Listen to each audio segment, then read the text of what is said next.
Hey everybody, welcome back to part 2 of our cast wheel restoration video. I've got my Yamaha SR500 on the table here behind me, and I've been working on it slowly but surely. It's taking shape. The wheels are looking really good, as you'll see at the end of this video. In this video we'll go over the painting and unmasking of it, and I'll show you what it looks like after it's installed. I'd like to take a moment to let you know that now, through September the 19th, 2024, WeBike in Japan has a special coupon code celebrating those of us that are part of their official partner program. The discount code is WOPP, and it's good for 5% off. The exclusions are for stuff made by PMC and Active, which are currently on sale at the same time. So once again, that's japan.webike.net, and the discount code is WOPP, and this ends September 19th of 2024. Before we get back to the wheel video, I'd like to take a moment to tell you about another little curveball. There's always things that come up that are unexpected. I'm trying to get this bike finished on a timeline, and my initial intentions were to completely polish this clutch cover, just like I did everything on the other side. However, when I removed the old paint and started sanding, I found several deep nicks and scratches in it that were way too big to cover up by the sand. They're just way too big for me to sand them out. So instead of doing that, I filled them back in and I painted the clutch cover to match the rest of the engine and just polished the oil filter cover. It still looks good, but it just goes to show that sometimes when you have plans, things get in the way, and you have to be willing to be flexible if you want to get your bike done on time. If you have nothing but time and you have money and you have patience, you could search around and hunt for a new piece that was in perfect condition and polish it. But sometimes it's better just to roll with the flow and do what you have to do. I still think it looks really good. How about you? Well, that's it now. Let's get on to the video and let you see how this thing turns out. I'm in my spray booth. It's a little dirty, but since I'm just spray painting a wheel with a spray can, it's okay. Anyhow, I've got it set up here. It's sitting down here on this little stool. I'm only going to show you a few seconds of this process because the paint mist would cover up my camera lens after a while. Let me turn on the exhaust fan. As you can see, I got all my safety down, so I'm ready to get to work on it.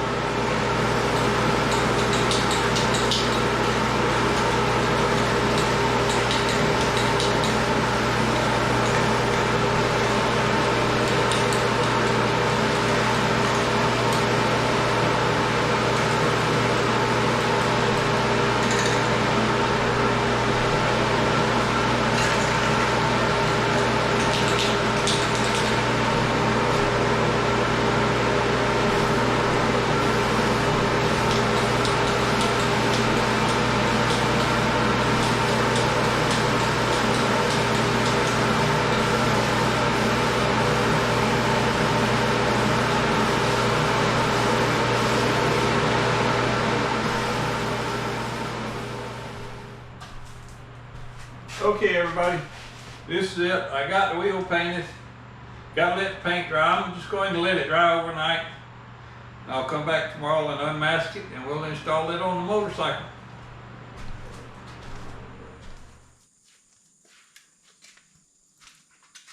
Good morning. When we left off of this video yesterday, we had cleaned, polished, and taped off this wheel and then painted it. Well, it's the next morning. and the paint has had plenty of time to cure. So let's go ahead and get this tape off of here and see what it looks like.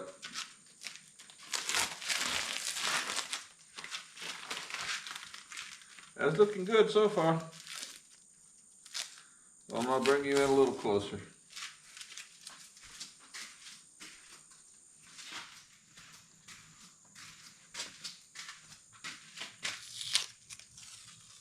Got my trash can sitting right here beside me.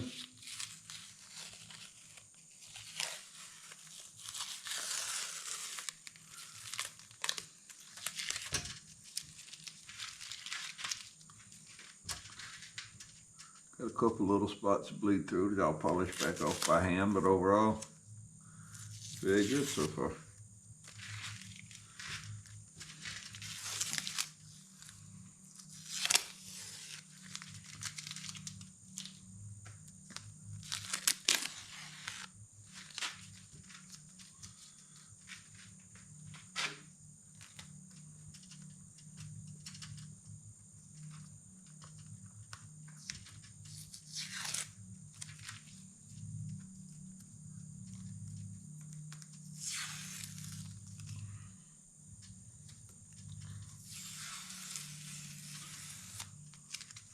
I discovered this, especially with this less expensive masking tape, you really need to get it back off the metal as quickly as you can.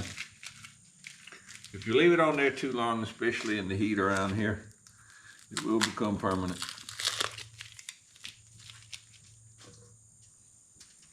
And like I said, parts that weren't painted from the factory are usually tolerance fit parts, or parts that you don't want to slide after they're bolted. So you're better off not to get any paint on them.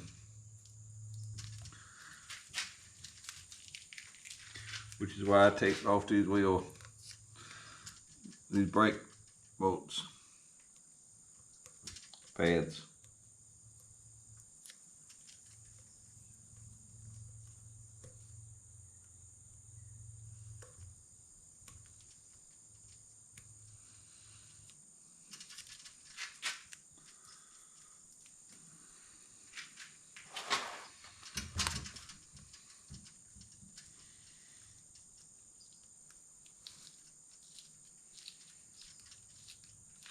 Just unscrew the valve cap and use it as leverage to get this off.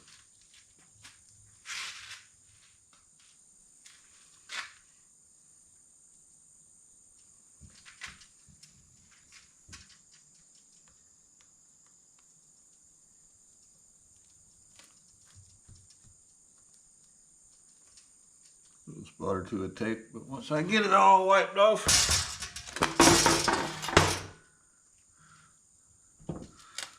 the black contrast really, the polished stripes contrast really nicely.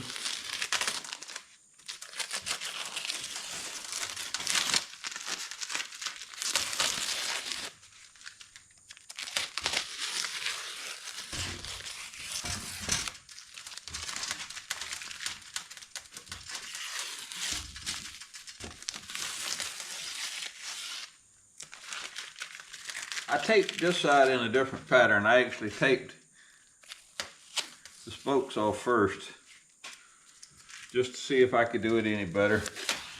And I think from now on when I do one, I'll do it this way.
the spots where you have trouble getting up under the tape to remove it, you could always do something like take a small knife, just peel it up a little bit. Now, if you're careful, that even works on paint too.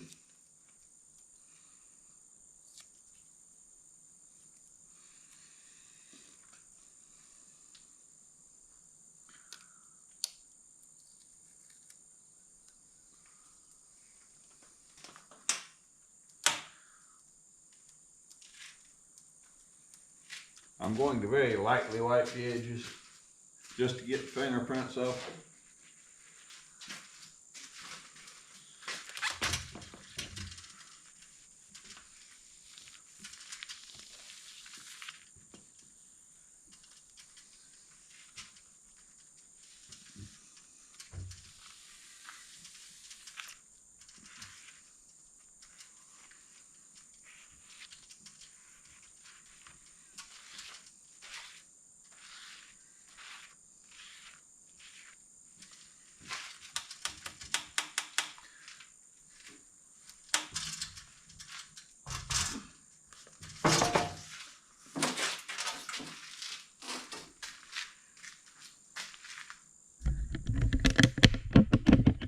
But there you have it.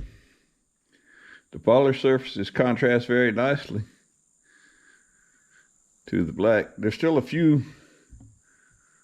spots of tape residue I need to clean off, but I'm actually going to let the paint thoroughly dry for a few more hours.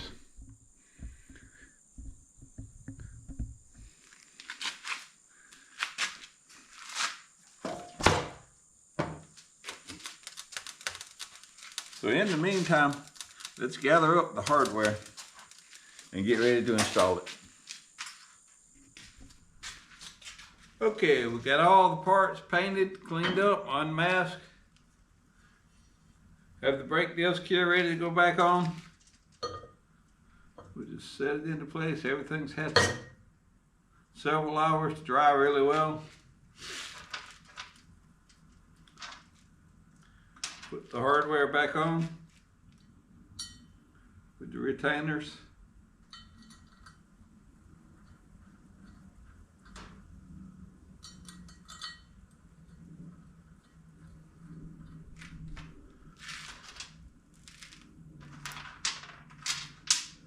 Because these have the retainers, I won't put Loctite on them. It's not necessary.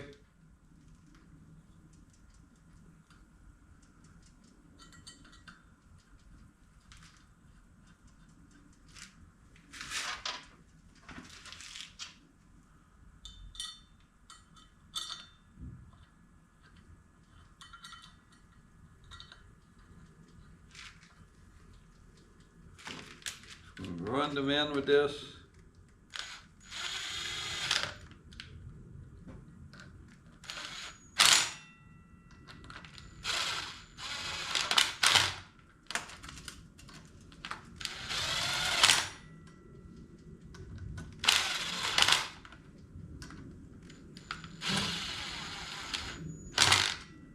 I'll do my final tightening by hand in a crisscross pattern.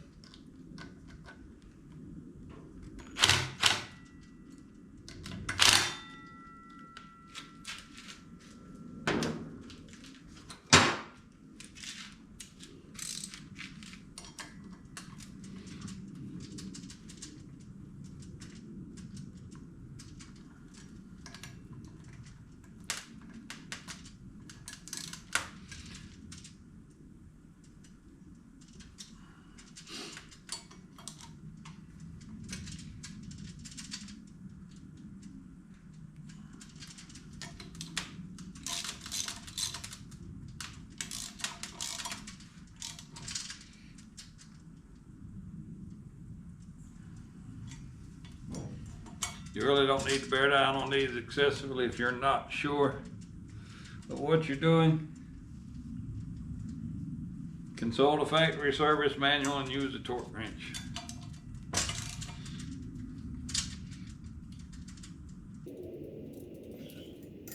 Go back over this again.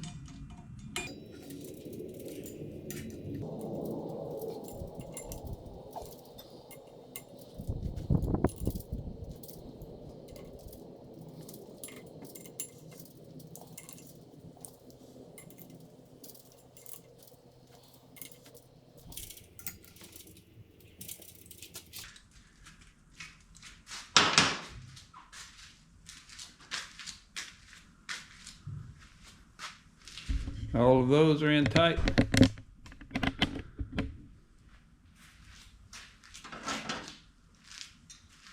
We'll go ahead and bend up the tab.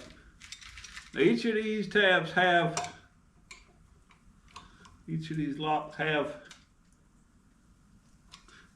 multiple tabs on them for each bolt. My advice to you is to only use one at a time. That way, if you have to do emergency roadside service,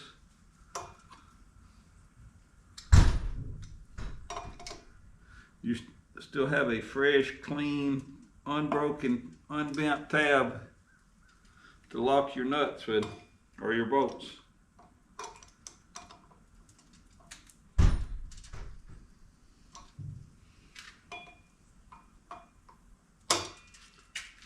Grab these the correct way. Most time I can get these without having to use a chisel or a screwdriver under them.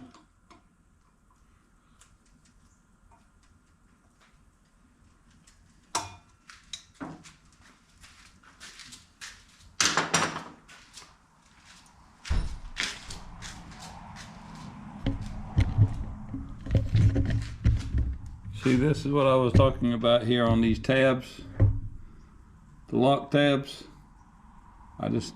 From the factory, they only lock one side. And I'll do the same thing. This way, if you have an emergency and you're servicing beside the road and this tab breaks off, you still have this tab that you can use to secure your bolt with. But anyhow, we're looking pretty good now. I think it's about time to take it over to the motorcycle and install it.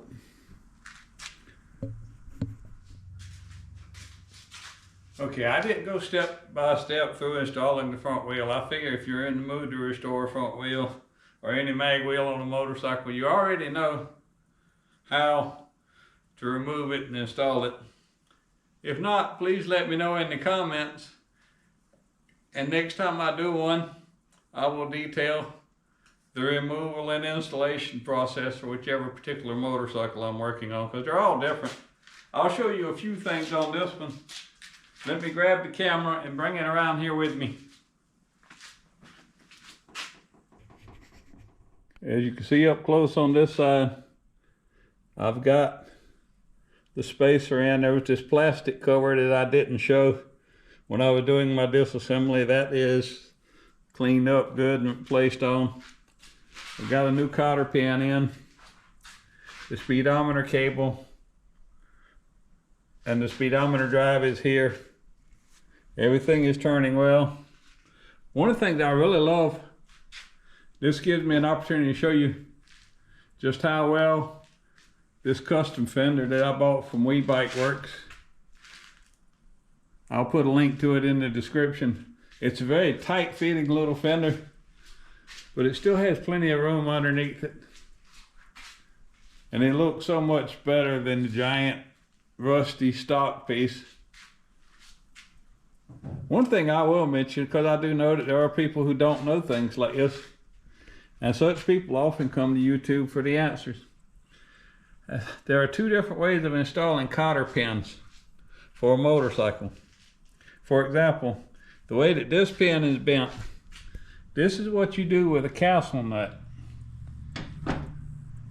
You put the pin through, you bend the long end up over the top, back to the loop. Then you bend the short end down onto the nut. And that is the proper way to install a cotter pin on a castle nut. Walk back here a little further, and this is the other way. This rod here is the brake stay rod, and it has these two nuts and bolts on it that are there to hold it in place. In this case, there's no castle nut. So in order to get it to stay in place, you push the cotter pin through the hole, and then you bend the two sides up like you can see them here. Instead of bending it across the front of the bolt, you bend it around the sides back up to the loop of the cotter pin.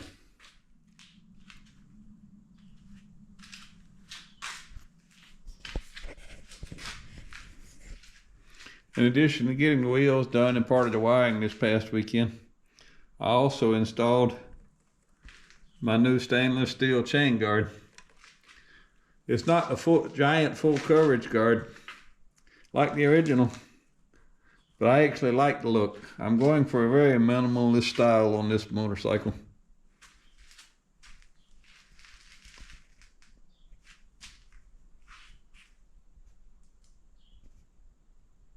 If you want to see more do-it-yourself stuff or less, however you would prefer for me to do, I'd like to hear from you. And as always, be sure to like and subscribe, and keep coming back if you just want to see how this old motorcycle turns out.